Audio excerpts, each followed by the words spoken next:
Bon mercredi à tous, j'espère que vous allez bien. Cette semaine, le sujet que j'ai eu sur mon cœur un matin en me réveillant, c'est tous uniques mais pareils. Alors restez à l'écoute, on parle de ça tout de suite après ceci.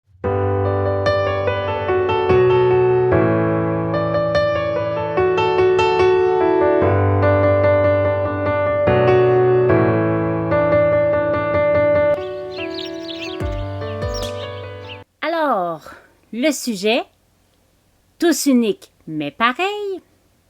T'es-tu déjà posé la question suivante? Comment Dieu, qui nous a fait à son image, mais en même temps tous différents? Wow! C'est là-dessus que je me suis penchée cette semaine. Puis, ça m'a apporté à réfléchir sur le psaume 139. Si vous avez vos Bibles, je vous invite à suivre avec moi. Éternel, tu me sondes et tu me connais. Tu sais quand je m'assis et quand je me lève. Tu pénètres de loin ma pensée. Tu sais quand je marche et quand je me couche, et tu pénètres de toutes mes voies. Verset 4. Car la parole n'est pas sur ma langue, que déjà, ô Éternel, tu la connais entièrement. Tu m'entoures par derrière et par devant, et tu mets ta main sur moi. Une science aussi merveilleuse est au-dessus de ma portée. Elle est trop élevée pour que je puisse la saisir. Où irai-je loin de ton esprit, et où fuirai-je loin de ta face? Si je monte aux cieux, tu y es. Si je me couche au séjour des morts, t'y voilà. Si je prends les ailes de l'aurore et que j'aille habiter à l'extrémité de la mer, là aussi ta main me conduira, et ta droite me saisira. Si je dis, au moins les ténèbres me couvriront, la nuit devient lumière autour de moi. Verset 12. Même les ténèbres ne sont pas obscures pour toi. La nuit brille comme le jour et les ténèbres comme la lumière. C'est toi qui as formé mes reins, qui m'as tissé dans le sein de ma mère. Et le verset 14, portez une attention spéciale.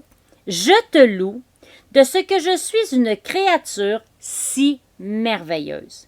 Tes œuvres sont admirables et mon âme le reconnaît bien.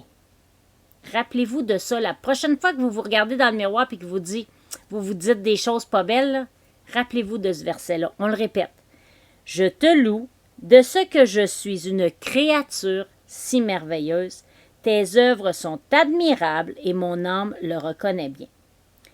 Mon corps n'était point caché devant toi, lorsque j'ai été fait dans le lieu secret, tissé dans les profondeurs de la terre.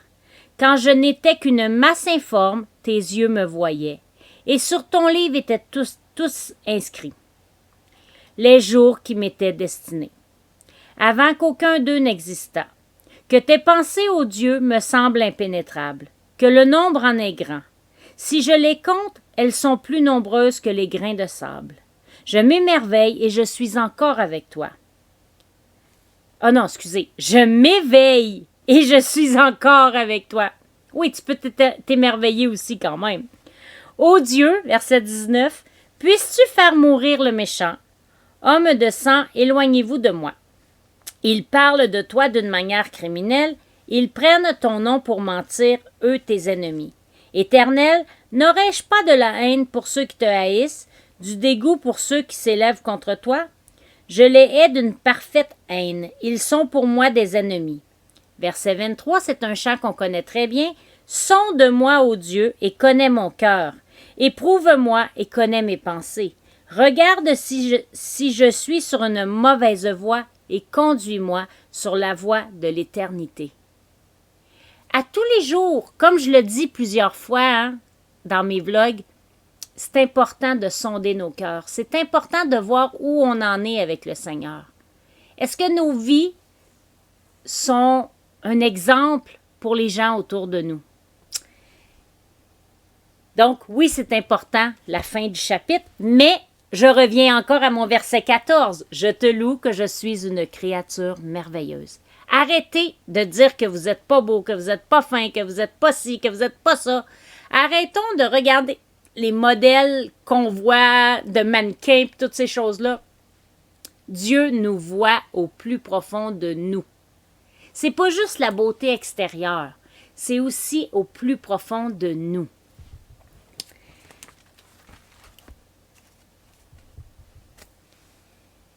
Comme je le disais, le verset qui m'interpelle, c'est à partir de 14 jusqu'à 16. Pour ma part, je ne crois pas que Dieu voulait créer une chaîne d'humains style robot. Il ne voulait pas des robots tous pareils que tu pèses sur un bouton puis OK, avancer, reculer, arrêter. Non. Dieu nous a fait tout différent parce qu'il voulait nous donner des sentiments propres à nous. Il voulait nous donner la liberté de choisir les choses qu'on a à choisir.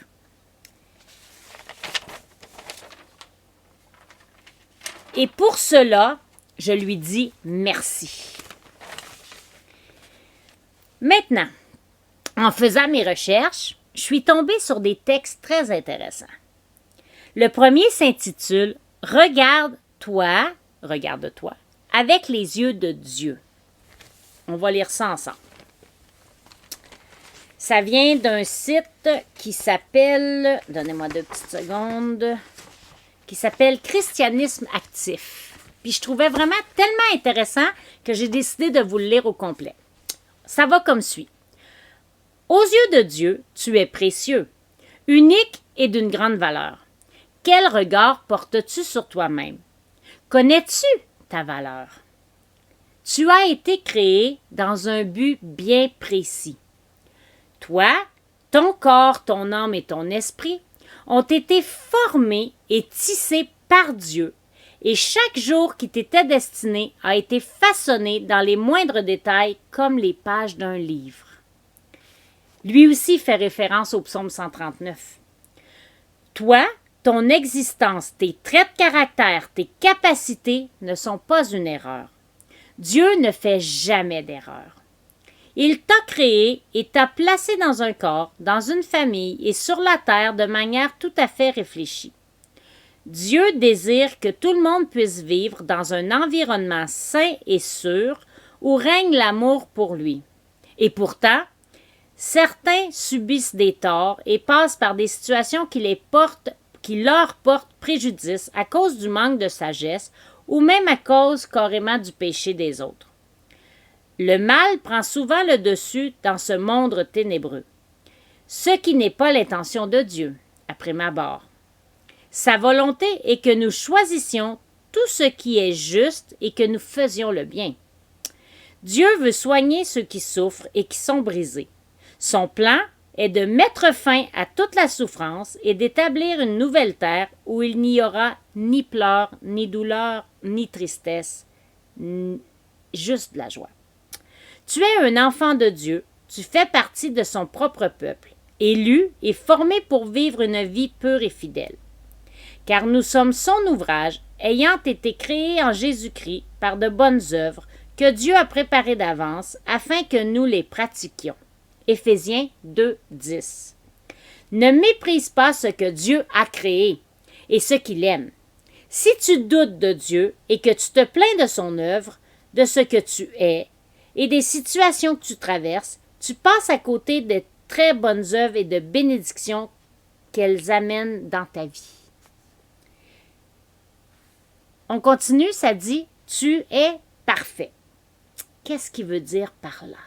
Regardez bien ça. Pas parfait dans le sens où tu possèdes un quotient intellectuel élevé, une peau impeccable, une forte personnalité. Mais tu es parfait pour le magnifique plan que Dieu a pour ta vie et pour ceux que tu peux aider sur le chemin. Parfait pour les bonnes œuvres que toi seul peux réaliser au cours de la journée. Choisir le bien lorsque tu es face aux tentations. Prier pour un ami qui traverse une période difficile. Envoyer un message d'encouragement. Bénir un collègue ou un membre de ta famille. Ce sont des œuvres qui ont une valeur éternelle. Tenter d'obtenir un corps parfait en apparence, soigner son image sur les réseaux sociaux ou vouloir préserver son petit confort n'a aucun sens et n'apporte rien pour l'éternité. Je ne suis pas en train de dire qu'il faut être habillé en guinéou puis pas prendre soin de sa personne. C'est pas ça que je dis. Par contre, il faut pas s'arrêter puis mettre que de l'importance là-dessus.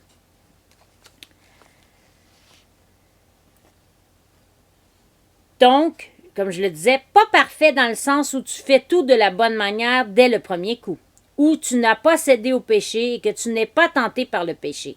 Mais tu es parfait parce que Dieu te voit avec des yeux remplis d'espérance et d'amour. Quand bien même il voit tes manquements et tes faiblesses, il voit ce que tu peux devenir si tu continues de choisir ce qui est bon et juste, la valeur que tu représentes pour son œuvre et pour le royaume de Dieu. Tu es parfaite pour l'œuvre de salut que Dieu souhaite accomplir en toi.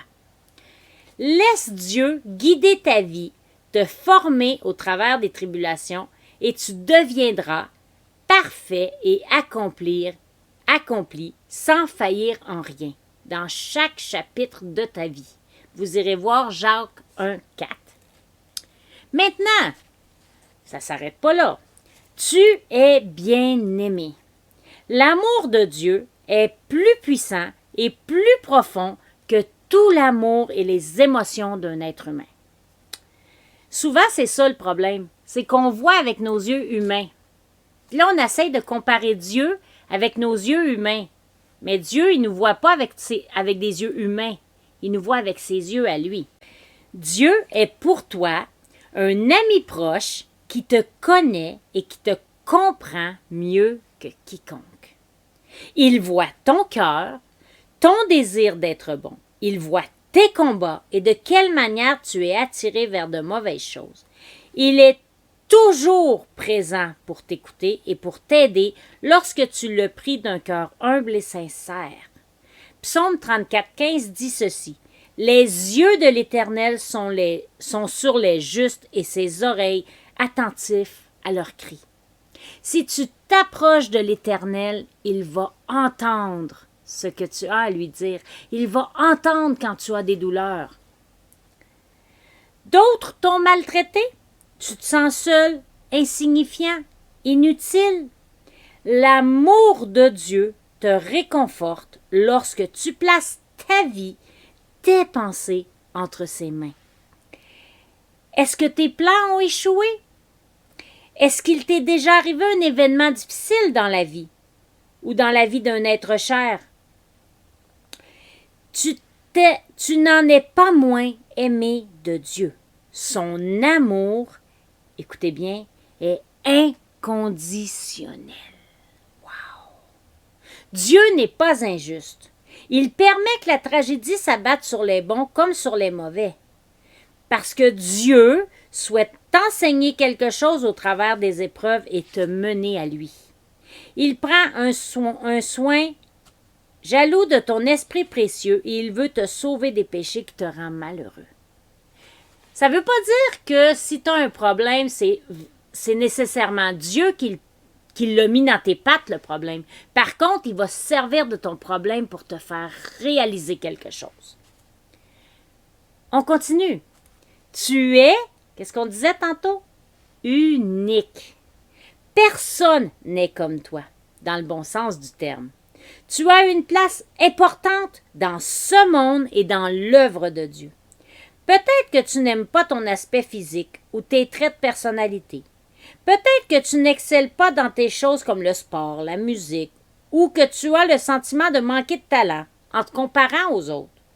Mais qui peut être un meilleur exemple et une meilleure aide pour tes frères et sœurs ainsi que pour ton ami? Qui peut avoir un geste de gentillesse comme toi seul peux le faire? Qui peut répondre aux besoins que peut-être seul toi et Dieu peuvent voir? Utilise ton énergie, tes idées, tes compétences, ta personnalité pour faire le bien.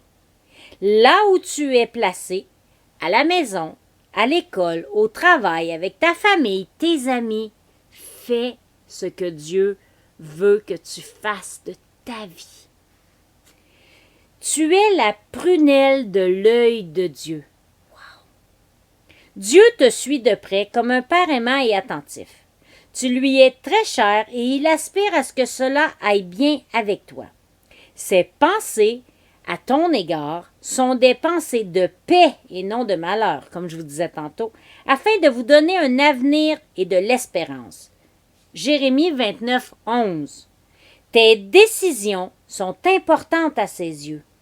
Dieu ne peut pas prendre les décisions à ta place, mais il croit en toi.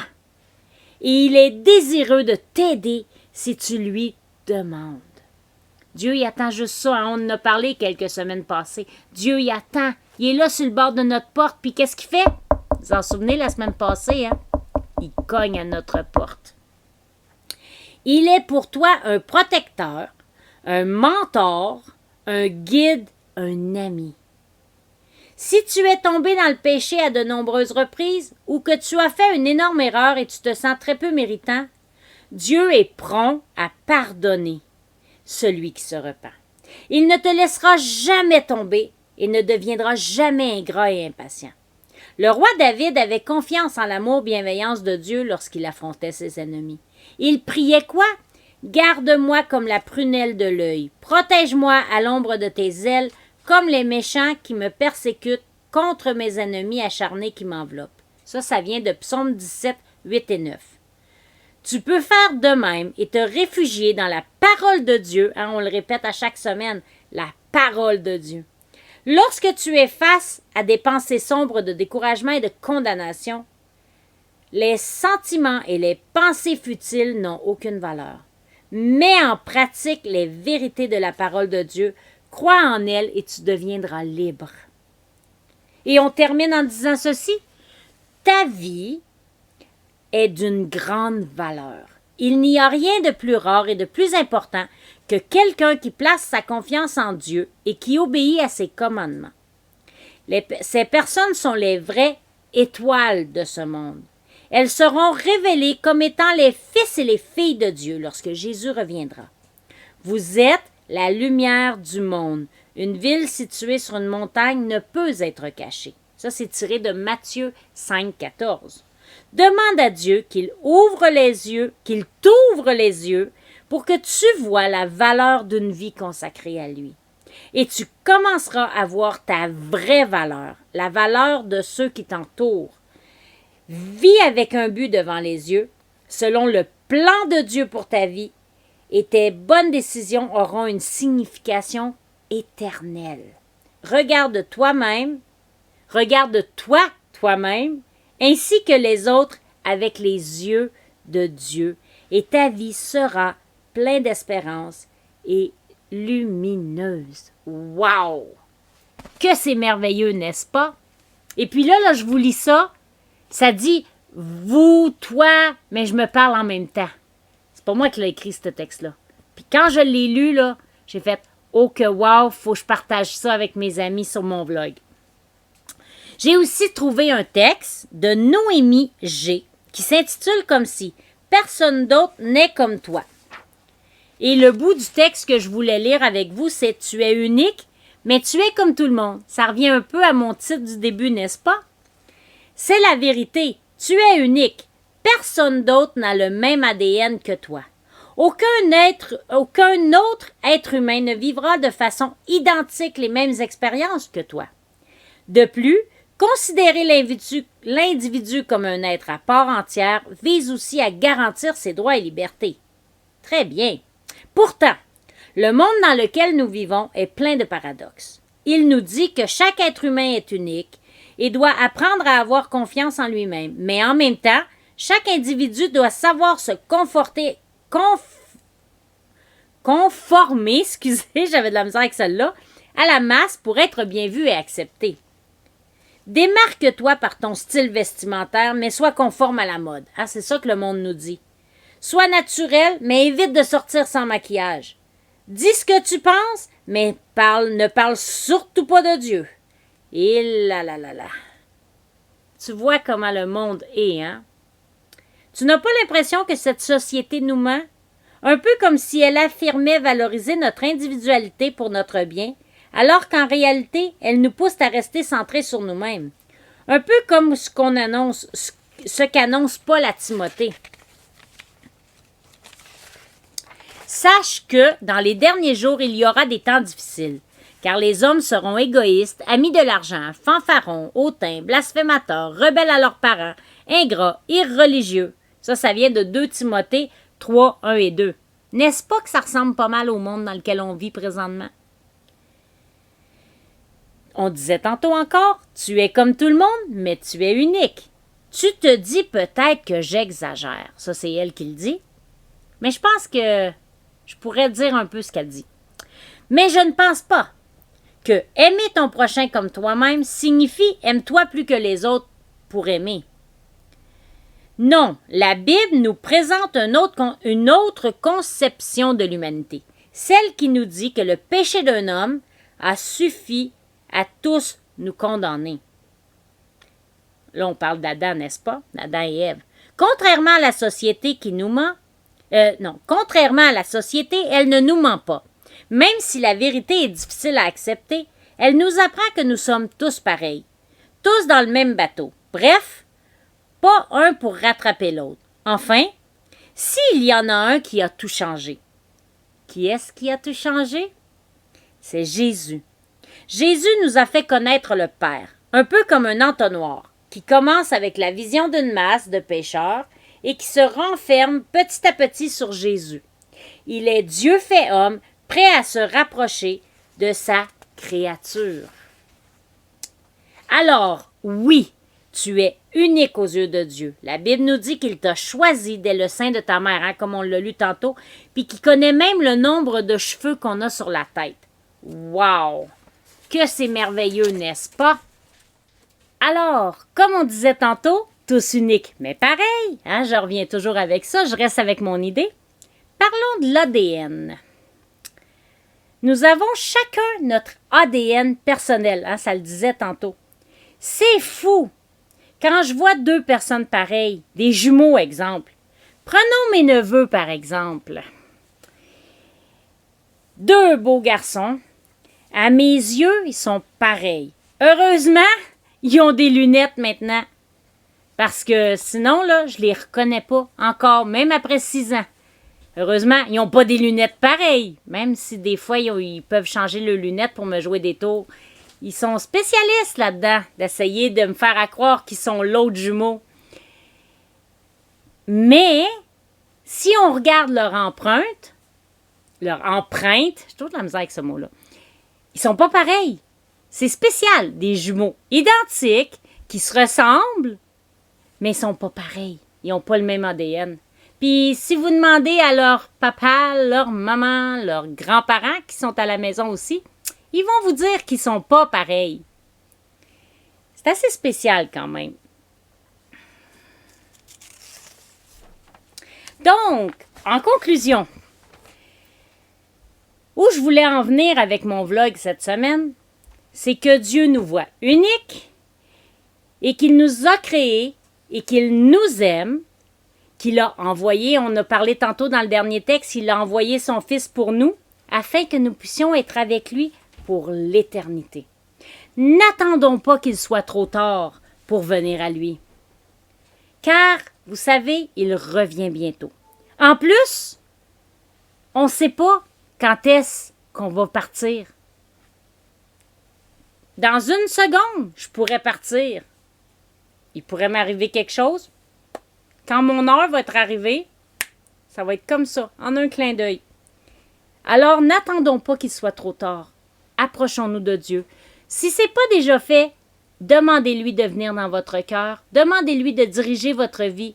Demandez-lui, dites-lui que vous acceptez le sacrifice qu'il a fait à la croix. Et dites-lui merci pour ce sacrifice, n'est-ce pas? Parce qu'heureusement que Jésus y est venu pour mourir sur la croix pour nos péchés. Il a souffert pour nous. On va donc terminer avec le chant qui dit « Merci, d'un cœur reconnaissant, je te dis merci pour ce que tu as fait, Seigneur. » Et restez là, parce qu'à la fin, on va prier ensemble. Allons écouter ce chant ensemble.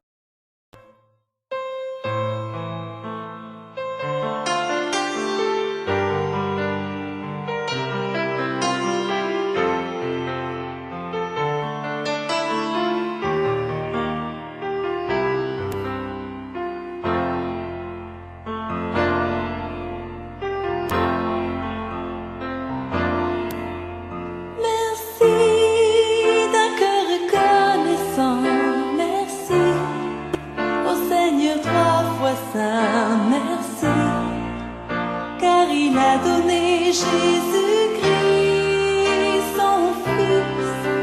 Merci d'un cœur reconnaissant. Merci au Seigneur trois fois saint. Merci, car il a donné Jésus-Christ, son Fils. Maintenant, le faible dit je suis fort, le pauvre dit je suis riche. Dieu a fait de grandes choses pour nous. Maintenant, le faible dit je suis fort, le pauvre dit je suis riche. Dieu a fait de grandes choses pour nous. Merci.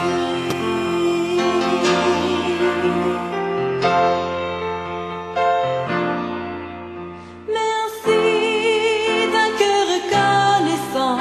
Merci au Seigneur trois fois saint. Merci, car il a donné Jésus-Christ, son Fils.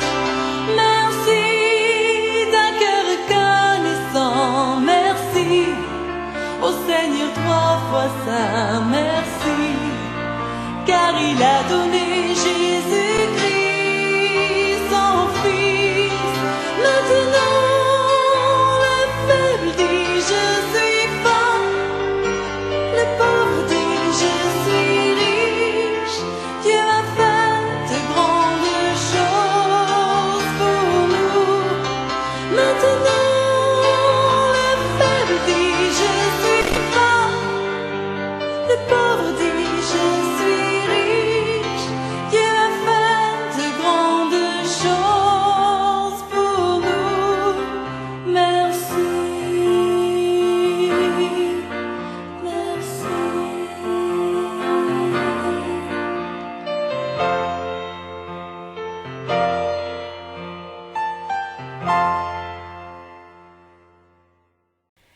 Alors, je vous invite, en terminant, à prier avec moi. Seigneur mon Dieu, merci. Merci d'avoir accepté ce que ton Père t'a demandé. Merci d'être venu sur terre pour nous, souffrir à la croix pour nos péchés. Merci pour ce grand sacrifice que tu as fait. Et Seigneur, s'il y a des gens qui écoutent aujourd'hui, qui n'ont pas encore fait le pas de s'approcher de toi, eh bien, je te prie pour eux. Je te prie qu'ils puissent vouloir s'approcher de toi, être un enfant de Dieu. Et Seigneur, s'il y a des gens qui écoutent, qui se sont éloignés ou qui se sont refroidis, je te prie pour eux aussi, Seigneur, que tu puisses donner le goût d'avancer et de connaître encore plus ta parole. Merci, Seigneur, pour ta parole que tu nous as laissée, qu'on peut étudier, qu'on peut apprendre, qu'on peut lire, qu'on peut comprendre ton royaume, Seigneur. Merci qu'un jour, tu reviens, et ça bientôt, nous chercher ton Église. Et Seigneur, moi, je veux faire partie de ton Église. Et je te prie pour tous ceux qui entendent cette vidéo aujourd'hui, afin qu'eux aussi puissent faire partie de ton Église. Dans le nom de Jésus, j'ai prié. Amen. Alors que le Seigneur vous bénisse. Je vous dis bonne semaine. On se reparle la semaine prochaine. N'oubliez pas, vous pouvez partager en grand nombre ce vlog si ce n'est pas déjà fait. N'oubliez pas, hein? Vous pouvez vous abonner, activer la petite cloche aussi.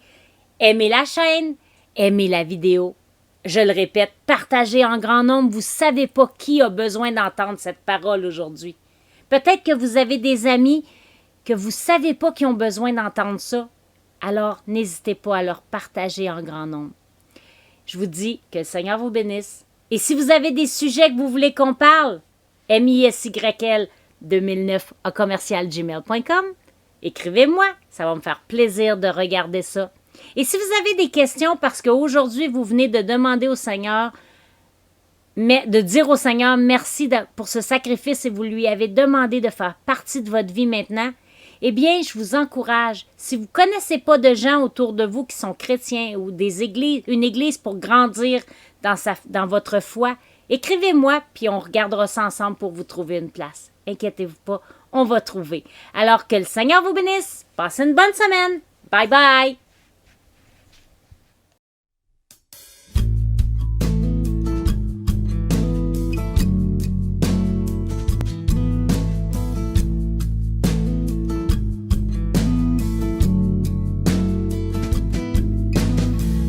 Confie-toi en l'Éternel et pratique le bien. Et le pays pour demeurer, la fidélité pour bâtir. Mets en lui ta confiance et il agira.